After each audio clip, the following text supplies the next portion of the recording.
Hello, everyone, and welcome back to English Made Easy. It's so good to have you here with me today. If you're new, our whole mission on this channel is to help you learn English in the simplest, most natural way possible. We don't just memorize rules here, we learn how to feel and use the language in our real lives. And today, we're talking about something incredibly real. Something we all have to do, but so many of us get wrong: apologizing. We're going to explore how to apologize so that the other person actually forgives you. We'll look at the huge difference between a real, heartfelt apology and a fake one that just makes things worse. Along the way, we're going to learn some beautiful, powerful, and advanced English words. Now, I know they might sound big and a little intimidating, but trust me, the whole point of this channel is to make them easy. And when you learn how to use them, you unlock a much deeper level of communication. You'll be able to express yourself with precision and sincerity, not just in an argument, but in any situation that requires you to be truly honest. These words will help you in your friendships, in your work, and in your family. I promise you, by the end of this video, you won't just know what these words mean, you will understand exactly how to use them, when to use them, and why they are so powerful. You'll be able to apply them in your day-to-day conversations. And as we go, I want you to do something for me. I want you to say the words after me. Even if you're just whispering to yourself at your desk, practice the sounds. I'll be speaking with the natural rhythm of a native speaker, and repeating after me will help your own rhythm become more natural too. Are you ready? Let's begin. We've all been there, that awful, sinking feeling in your stomach after you've said something you shouldn't have. You hurt someone you care about.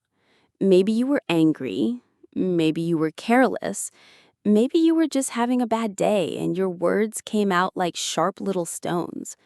And now there's a silence between you and that person, a heavy, uncomfortable space that used to be filled with laughter or easy conversation. Your first instinct is to fix it. You want to smooth things over, to make that bad feeling go away. So you go to them and you say the magic words, "I'm sorry." But sometimes those magic words don't work.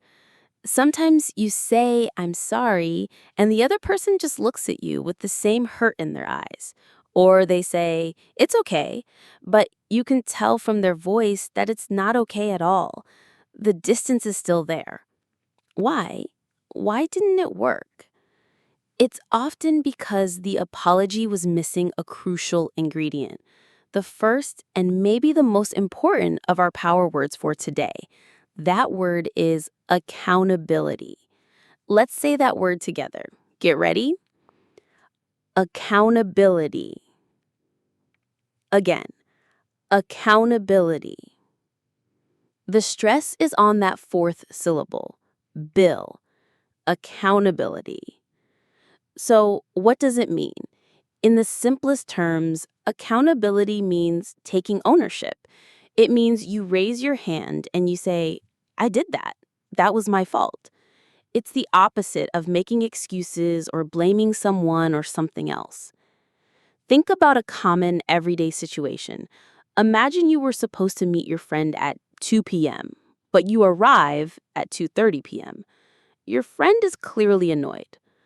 A weak apology, an apology without accountability, sounds like this: "I'm so sorry I'm late. The traffic was absolutely insane."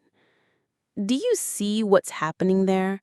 You're saying sorry, but you are not taking accountability. You are blaming the traffic. You are basically saying, "It wasn't my fault." Your friend hears this, and even if they don't say it, they might think, "Well, you should have left earlier. You know what traffic is like in this city." The apology feels empty because you're shifting the responsibility away from yourself. Now, let's try that again with accountability. You arrive, you see your friend is upset, and you say, I am so sorry for being late. I take full accountability. I managed my time poorly, and I should have left home much earlier. I'm sorry for keeping you waiting. Can you feel the difference? It's huge. The second apology doesn't make excuses. It owns the mistake. You are not blaming traffic. You are blaming your own poor planning. You are telling your friend, I see my mistake. I am not hiding from it, and I respect you enough to be honest about it. Accountability is incredibly difficult because it makes us feel vulnerable. It's much easier on our ego to blame something external. Our ego loves to tell us we're perfect and that any problems are caused by other people or outside forces. Accountability requires us to silence that ego and admit, I made a mistake. So, why does this matter so much? Because when you take accountability, you give the other person a gift. You give them validation. You are telling them you are not crazy for being upset.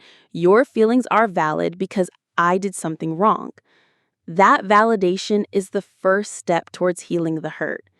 Without it, the other person is left feeling like they have to defend their own feelings, and the argument will just continue.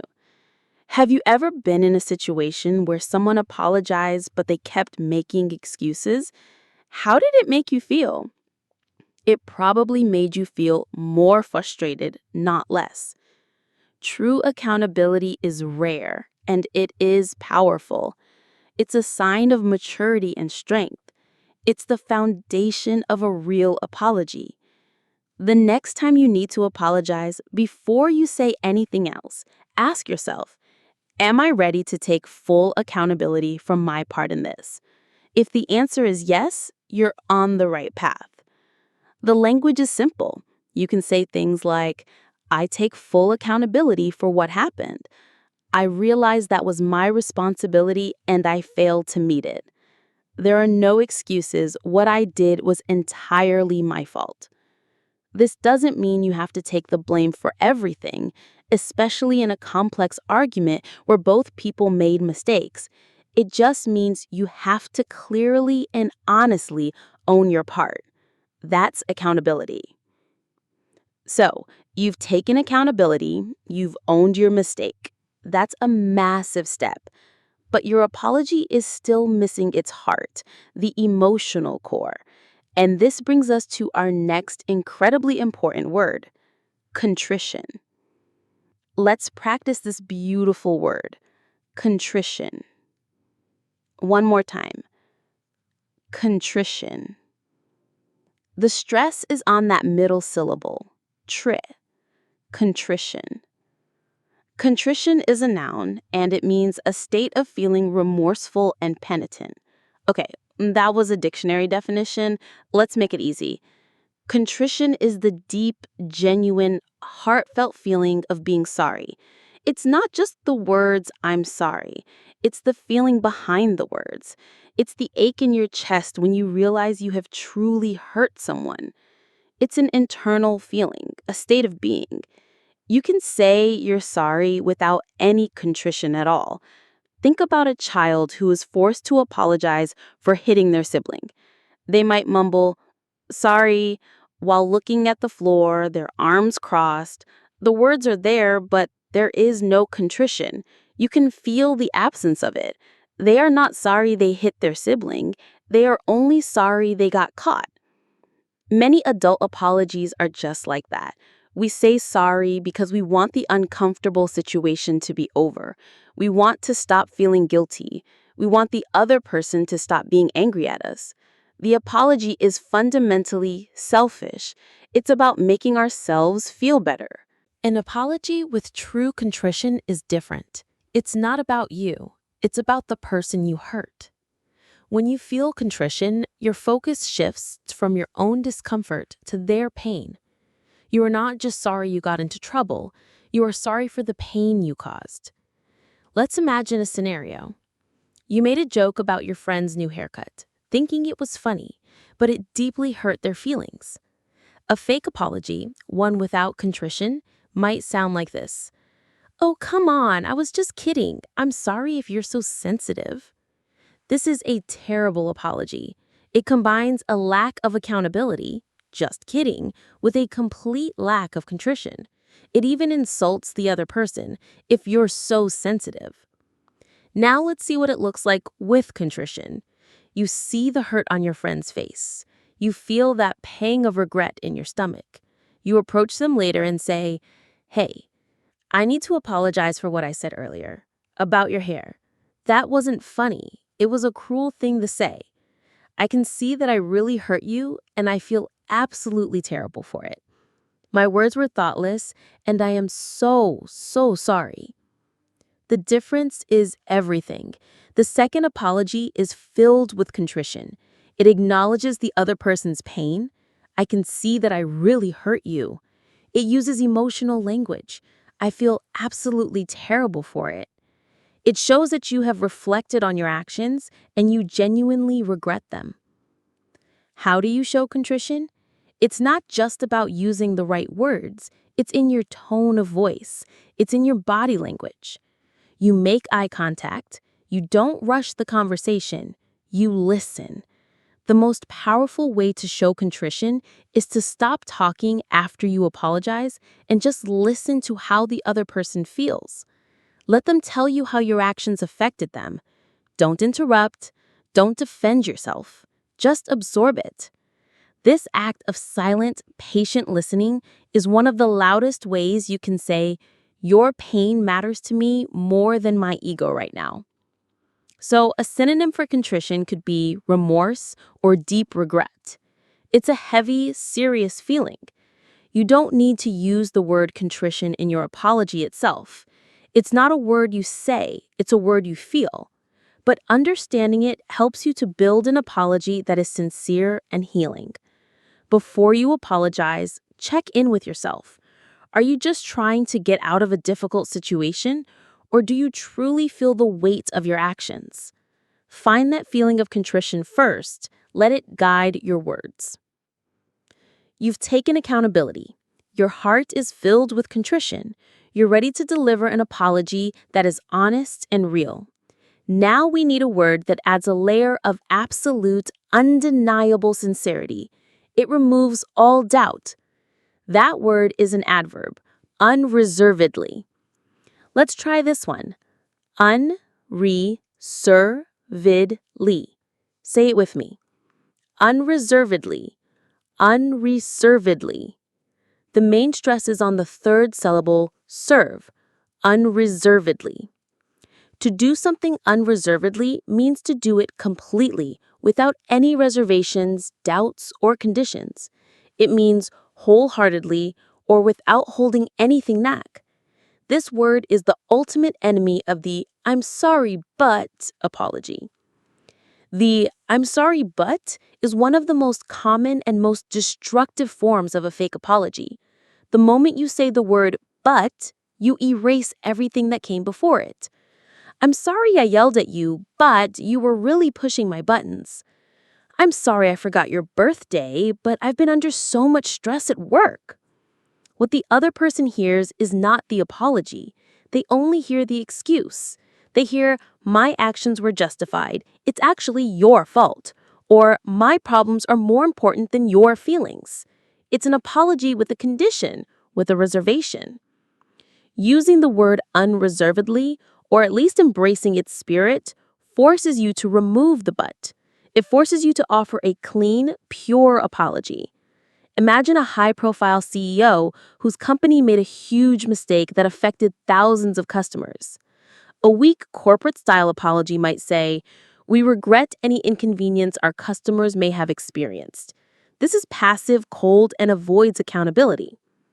A slightly better but still flawed apology might be, "I'm sorry for the problems this caused, but we were facing unprecedented market challenges." There's that word again, but, the excuse. Now imagine the CEO holds a press conference and says, "I am here today to apologize. We failed you. The mistakes that were made are our responsibility and our responsibility alone. On behalf of the entire company, I apologize unreservedly. Wow, the power in that single word is immense. Unreservedly signals that there are no excuses coming. There is no but. It's a full stop.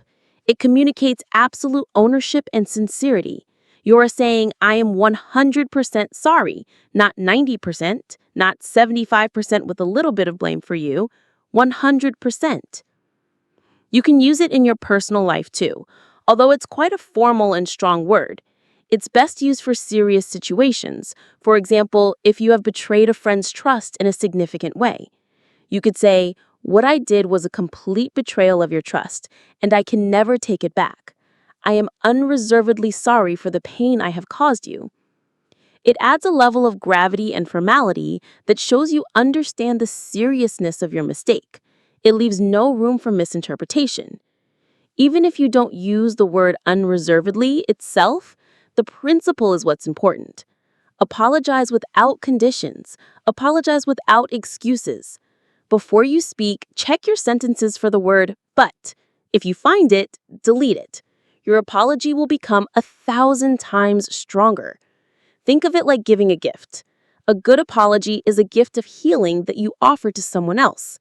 An apology with a but is like giving a gift and then immediately asking for something in return. It taints the gesture. Apologize unreservedly. Give the gift freely. So far, our apology has been about words and feelings. We've taken accountability, we've expressed contrition, and we've done it unreservedly. This is the foundation. But sometimes words are not enough. Sometimes the damage you caused isn't just emotional. It's tangible. It's real. And that's when you need our next word, amends. Let's say it. Amends. Simple one. Amends. Amends. The stress is on the second syllable, amends.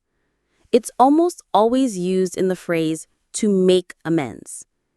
To make amends means to do something to correct a mistake you've made or to compensate for an injury you've caused. In the simplest terms, making amends is about taking action to fix your mess. If an apology is the words, I'm sorry, making amends is the work you do afterward to prove you mean it. Let me give you a very clear metaphor. Imagine you are at a friend's house and you accidentally knock over a vase. It shatters on the floor. Accountability is saying, oh my gosh, I am so sorry. That was completely my fault. I wasn't paying attention. Contrition is the genuine horror and regret you feel as you see the broken pieces and the look on your friend's face. Apologizing unreservedly is not saying, but the table was in a weird spot. But is that the end? Of course not. You wouldn't just say sorry and then walk away, leaving your friend to clean up the mess. You would immediately say, let me help you clean this up, and please let me pay to replace it. I insist. That last part, cleaning up the glass and offering to buy a new vase, that is making amends. It's the action. It's the repair. Many people think an apology is the end of the process. They say sorry, and they expect everything to go back to normal instantly. But if you broke something, whether it's a physical object, a promise, or someone's trust, the apology is just the beginning. The real work is in making amends. Let's think of another example. You borrowed your brother's car, and you promised to fill it up with gas before you returned it. But you forgot. He needs to get to an important appointment and now he's late because he has to stop for gas. A simple, oops, sorry, I forgot is not enough. Making amends would be saying, I am so sorry. This is completely my fault. Give me the keys. I will drive you to your appointment right now and I will fill the tank up tonight and bring the car back. And lunch this week is on me to make up for the stress I caused you. Do you see the difference? Amends are practical. They are specific actions designed to fix the problem and, if possible, to make things even better than they were before. The key to making good amends is that the action must be meaningful to the other person. It's not about what makes you feel less guilty. It's about what helps them recover from the damage you caused. So a crucial part of making amends is often asking a question. What can I do to make this right? This is a scary question to ask because you might not like the answer, but it is a question that shows immense respect. It tells the other person that you are committed to repairing the damage and you are putting them in control of that process. It transfers the power back to the person who was hurt. So when you've done something wrong, after you apologize, take a moment and think, are words enough here? Or is there an action I need to take? Is there a mess I need to clean up? A promise I need to fulfill? A trust I need to start rebuilding, action by action? Making amends is hard work. It takes time and effort, but it is the most powerful proof that your apology was sincere. It shows that your contrition was real. Actions, as they say, speak louder than words, and making amends is the action that gives your apology its voice. We have come so far. You have built a beautiful, strong, and sincere apology. You took accountability. You felt true contrition. You apologized unreservedly, and you took action to make amends. You have done everything in your power to repair the damage. So what happens next? What is the goal of all this work? The goal is our final hopeful word, reconciliation. Let's practice this one together. It's a longer one. Reconciliation. Again, slowly. Reconciliation.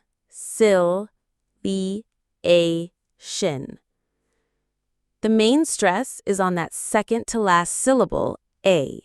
Reconciliation. Reconciliation is the act of restoring a friendly relationship after a conflict or disagreement. It's the coming back together. It's rebuilding the bridge that was broken. It is the peace after the storm, the warmth after the cold silence. Reconciliation is the prize. It's what we all hope for when we apologize. We want the relationship to be healed. We want to be able to laugh together again, to trust each other again. But here is the most difficult and important truth about this entire process. Reconciliation is not guaranteed, and you cannot demand it. You can create the most perfect apology in the world. You can do everything right, every single step we have talked about today. But you cannot force the other person to forgive you. You cannot make them trust you again. Reconciliation is a two-way street. It takes two people to rebuild a bridge. You can build your half, but you have to wait for them to build theirs. This is the ultimate act of letting go of your ego. A truly sincere apology is given without the expectation of anything in return. You apologize not to get forgiveness, but because it is the right thing to do. You make amends not to earn reconciliation, but because you need to repair the damage you caused, regardless of the outcome for the relationship. Let's go back to the friend whose trust you betrayed. You've apologized. You have started the long, slow work of making amends, perhaps by being extra reliable and transparent in your communication. You are giving them space. You are being patient. Reconciliation happens slowly. It might start with a small text message from them, just a simple hello. It might be them smiling at you from across the room. It might be them finally agreeing to get a coffee with you. These are the small signs that they are starting to build their side of the bridge. It is a fragile process. It requires patience, consistency, and understanding from you. If you try to rush it, you can break it all over again. Saying things like, "Come on, I already said I was sorry, can't we just move on?" is a clear sign that your apology was selfish. You were just trying to escape your own discomfort, not heal their hurt. The path to reconciliation is paved with the actions you take long after the apology is over. It's about showing through your consistent behavior over time that you have changed and can be trusted again. Sometimes, despite your best efforts, reconciliation doesn't happen. The hurt was too deep, the trust was too broken, and you have to accept that. It is a painful consequence of your actions. But you can still be at peace with yourself, knowing that you took accountability and did everything you could to make amends. You cleaned up your side of the street, and that is a sign of immense character and integrity.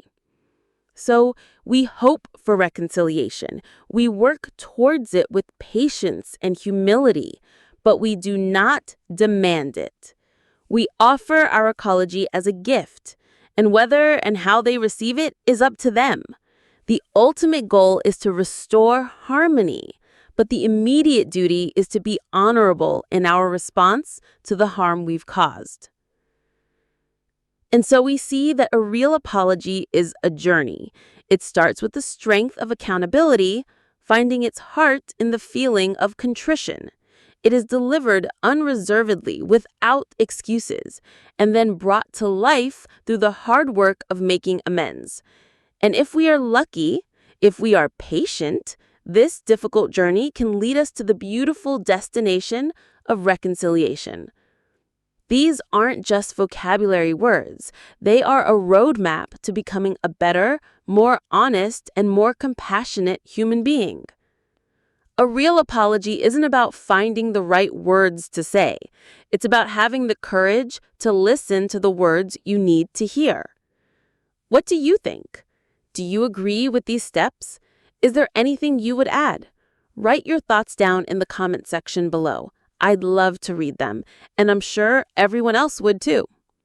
Thank you so much for listening and for learning with me today. If you want to improve your English faster, a little bit of listening every single day can make a huge difference. I hope you'll join me again here on English Made Easy. Take care.